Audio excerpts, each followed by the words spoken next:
Hey, welcome back. It's been a while since my last guide video. I moved to a new house not long ago and I've been really busy with that and haven't had as much time to play STO lately. One of the more common requests I get is to do a guide or video on the captain career choice, what faction you choose, and the skill tree. I may have to break it up into multiple videos, but I'll start by talking about captain career in the context of space PvP. If you're thinking of dedicating one of your characters to PvP and trying to decide which one, hopefully this will be some useful information for you. First thing out of the way, your career choice does not necessarily limit what type of ship you can fly. There are a few caveats for PvP specifically. For example, I wouldn't really recommend flying a healer on a tactical captain, but it can be done and there's not anything restricting you from doing it. Another note, superior Romulan operative bridge officers are available for any faction or any captain type now, so if you're doing a damage-focused build, it's less important than it was before to choose the Romulan faction, which is what I would have recommended previously. There's some math if you want to dive into it between SROs, Kentari, and Jem'Hadar Vanguard bridge officers, but in my opinion, nothing beats a whole crew of SROs when it comes to PvP damage builds. The potential for the 25% crit severity is hard to ignore in an environment where high spikes of damage within a second or two are more important than sustained damage over time.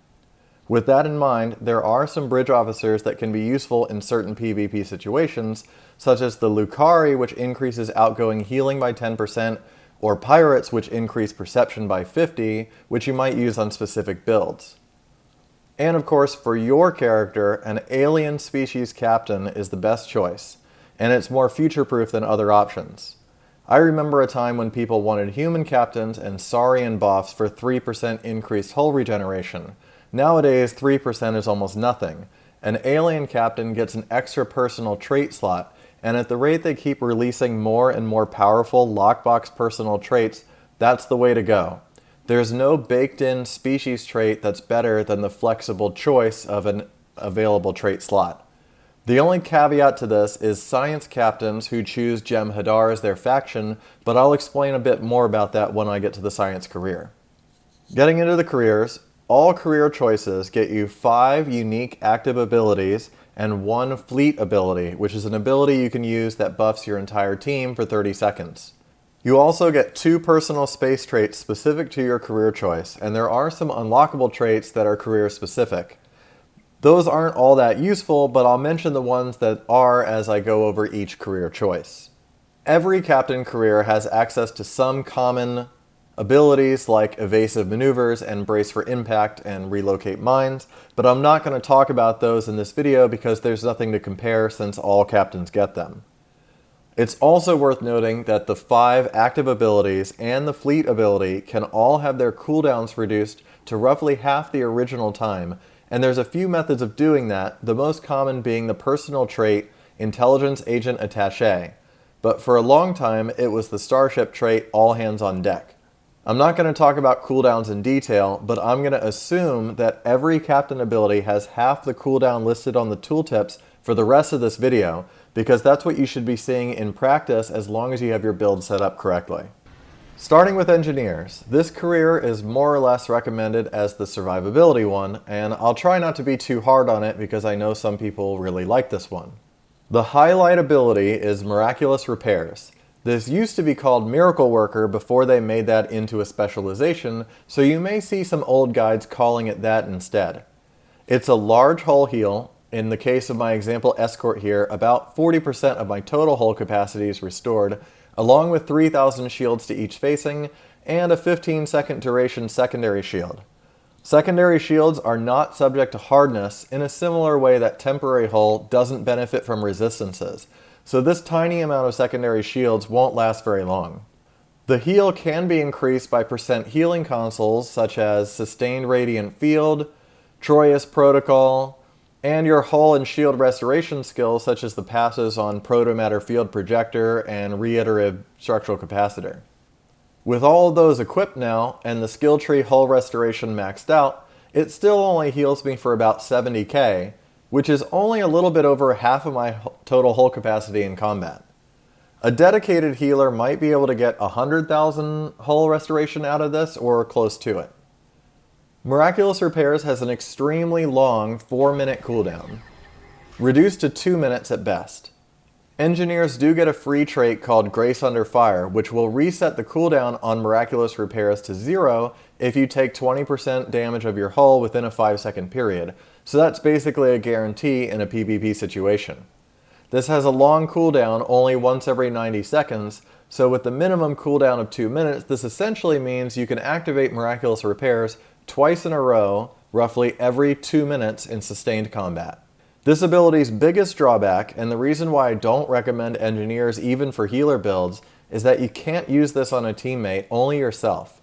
The extremely long cooldown and relatively small amount of healing it provides in the current state of the game has me thinking it desperately needs a buff. Technically, you can use it with Overload Integrity Field, and a percentage of the healing will apply to teammates within 5 kilometers, so that's something worth considering if you use this. The next one is Rotate Shield Frequency. This gives your ship some shield resistances, along with a minuscule amount of shield regeneration and some resistance to shield drains. The amount of shield resistance is directly related to your shield power. On this example build, I get around 37% at 100 shield power, but only 20% at 42 power.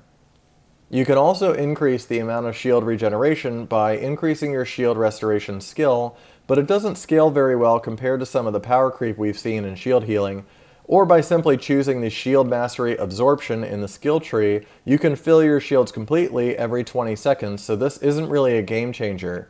More on that in the skill tree video. Okay, moving on to the third one, EPS Power Transfer. This one you can use on a targeted teammate or yourself, and it increases your power levels by 25 as well as your maximum power by 25. So for example, you could get up to 150 weapons power on an offensive build or 150 auxiliary power on a control build or healer. It also increases your power transfer rate by 250%, which helps recover power levels such as after your weapon firing cycle or being drained by someone's Tychon's Rift. Note that EPS does not prevent you from being drained or do anything at all to increase your weapon damage directly, but having some power level boost at the right time is definitely useful. Speaking of power drains, the fourth ability is Nadion Inversion, is another self-only buff which increases your resistance to power drains by a pretty absurd amount, 354 in my case, unbuffed. That may as well just read immune to power drains for 30 seconds because that's what's happening. On top of that, it also decreases your weapon power cost. I don't think it's all that useful on quick escorts running Rhythmic Rumble, but it could help on slower cruisers and the like that don't get as much benefit from Rhythmic or aren't using Rhythmic at all. The fifth ability is a newer addition called Intrusive Energy Redirection. This gives you a 15-second bonus damage buff, up to 50% as long as you have 5 enemies within 5 kilometers. If you've seen my PvP arena footage, you know that this is pretty easy since there's usually hangar pets and summon beacons all over the place, so if you're in the thick of the action, this is a guaranteed 50% bonus damage buff. It also drains the auxiliary and weapon power of 5 nearby enemies, but the selection is completely random. Do not expect this to drain other player ships because it's highly unlikely to hit your desired target unless there's no one else around you at all, in which case your damage buff would be reduced. In other words, use it for the damage buff and consider the drain a happy accident if it happens to apply to a player instead of a background NPC. And the fleet ability, Engineering Fleet. I want to talk about this more in the skill tree video, but this is a good spot to do it too. Basically, this gives your entire team a buff to their skills, plus the very first option, which is 40 bonus damage resistance. The bonus damage resistance is actually quite notable amount. The keyword here is bonus, which means it's applied later in the equation and can surpass the usual resistance limitation of 75%. So for example, in this escort with Rhythmic Rumble and at a moderate speed, I'm in the 60% range already. If I add in Engineering Fleet, I'm already up to 76 or 77% in resistances. Not bad.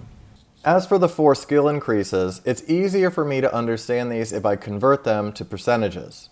So 40 hull restoration, that's a 20% increase to healing abilities such as plot armor, miraculous repairs, engineering team, or auxiliary to structural. 40 hull regeneration is a leftover term from the old skill tree. It's now called damage control. That's a 20% regen increase, but only out of combat. In combat, it's a tiny 4% increase in regen, so it's not very much. 40 warp core potential is about 2 power per subsystem, another tiny increase. And lastly, 40 hull capacity is a 12% hull increase, but remember, hull capacity increases are on the base value of the ship. It's not additive. To see the base value of your ship, check your ship stats on ground or in sector space. It'll be 12% of that hull value, not 12% of the final value that you see in a regular space zone like this. For example, my regular space value right now is 103,000 hull, but I won't get 12% of 103,000.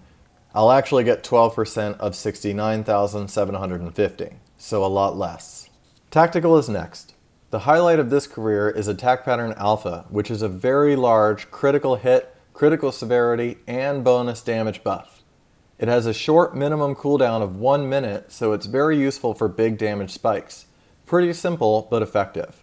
The next one is Go Down Fighting, which is a bonus damage increase that normally can only be used when you're below 50% hull. However, there is a personal space trait that allows you to use this ability at any hull capacity. It has a 45-second cooldown, but it can be reduced even further. I'm not actually sure what the minimum even is on this, but it's very quick. Fire on My Mark is next, which is a single target debuff ability. It reduces a single target's damage resistance by a little over 40, roughly equivalent to an Attack Pattern Beta 2, and also reduces their stealth by 150. This stealth reduction is nice, but not all that useful since you'd need to have enough perception to target a stealthed enemy anyway. This is also the first ability I've talked about so far that can be cleared off. If you use this on someone and they use Tactical Team or boost morale, the debuff effect is gone. The fourth ability is Tactical Initiative. This is a team buff. It reduces tactical bridge officer ability cooldowns by roughly half for both you and allies within 10 kilometers. It doesn't circumvent minimum cooldowns or reduce the cooldowns of other abilities, so it's not really all that useful since everyone should already be at their minimum cooldowns on abilities without this. Vulnerability Assessment Sweep, on the other hand, does have some usefulness as it grants both you and nearby allies increased armor penetration based on how many allies are near you when you activate it. Even if no one is near you, 20 armor pen isn't too bad, so you may as well use it. Tactical Fleet is our team-wide ability. This gives the entire team 40% bonus damage as well as some other stats. These end up being about 6 accuracy, 6 defense, 1.6% critical chance, and 16% critical severity. Basically, the tactical career gives you the most options for increasing raw damage output. Obviously, I'm a bit biased here, but I saved my favorite for last, Science. The highlight ability for PvP is Subnucleonic Beam. It's really hard to understate just how effective a well-timed subnuke is, and whether it originates from a beam overload fighter, a healer, or a control ship, it doesn't matter. This ability strips all buffs from your target, except for a few like fleet combat buffs and duty officer skill buffs or consumables. This can be used in a lot of ways. Offensively, you can slow someone down by stripping off their speed, lower their resistances, and make them an easier target to kill. You can also use it defensively to reduce someone's outgoing damage. There have been times where I've used my subnuke on someone about to make an attack run on a teammate and save them from taking damage. Not only does it strip buffs, but it also reduces outgoing damage by 75%. Another thing, it greatly increases the recharge times of bridge officer abilities, so it can throw someone's cycle off, which can be a big advantage. The effects of it are cleared by Science Team, but for example, if someone has already activated Science Team, then you subnuke them, that Science Team cooldown is increased and they're stuck waiting to clear it unless they have some other way of dealing with it. Also, remember I said it strips all buffs. This includes the invincible trait from the Zal Cruiser. PvP is really a puzzle sometimes. How to unravel the enemy team and score kills, trying different things until you get it right, and picking different targets. Subnucleonic Beam is a really powerful tool in that puzzle, especially if you have more than one on your team. For example, you might use one subnuke to strip buffs just before everyone focuses a healer to reduce their hull to 0 as quickly as possible. Then a second sub-nuke is used when they reach 0 to strip the invincible buff off so they die immediately, instead of them having time to escape and recover. With healing potential far outweighing damage potential in the current state of the game, sometimes this is the only way to defeat certain players. It's also a good way to basically force people to use the invincible trait. This is another hot topic for debate, but I have to say, if I know someone is not running invincible, I'll happily sub-nuke them at any time because I don't have to worry about saving one for later when they have invincible up, and that makes them an easy kill.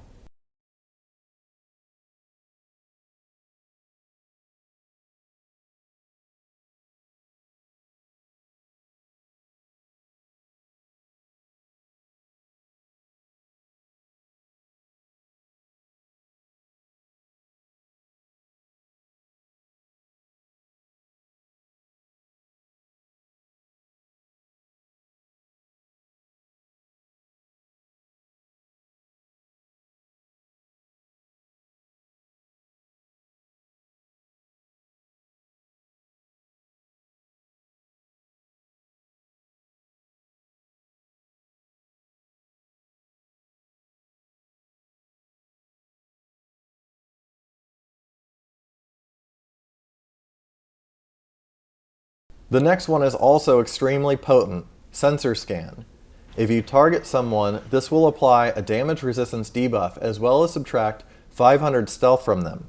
And this effect has a 3-kilometer sphere of effect centered on the target, so it can affect multiple enemies.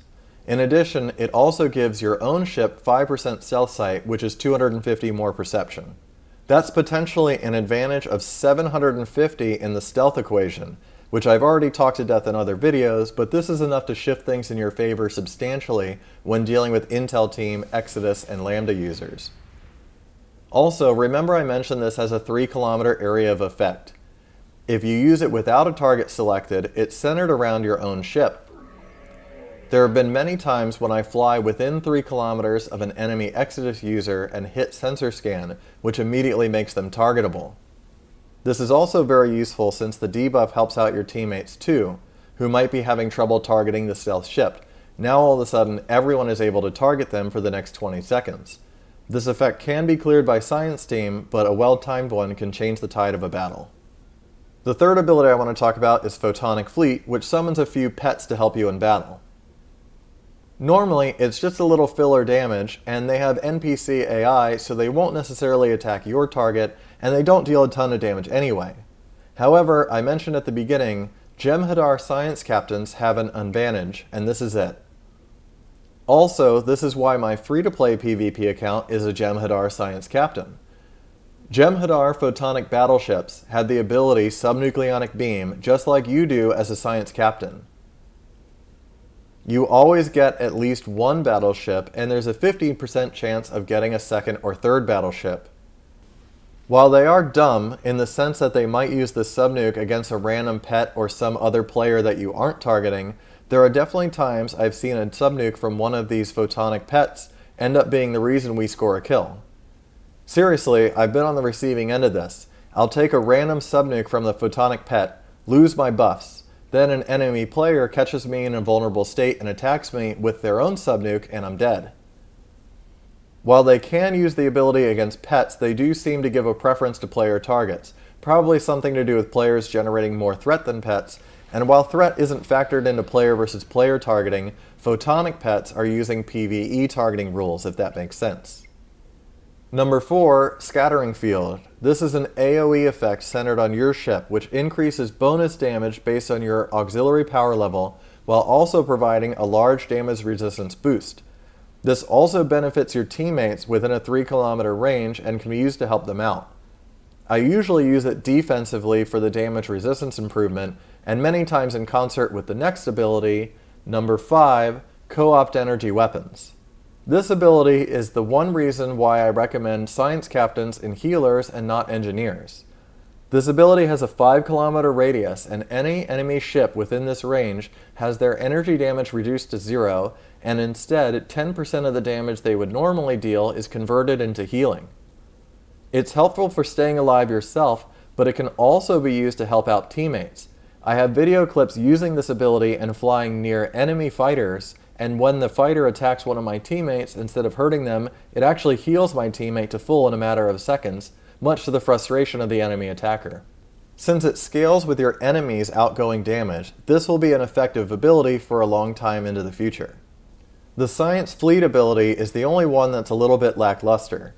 It gives your team 40% shield resistance or hardness, as well as some minor boosts to shield restoration and capacity.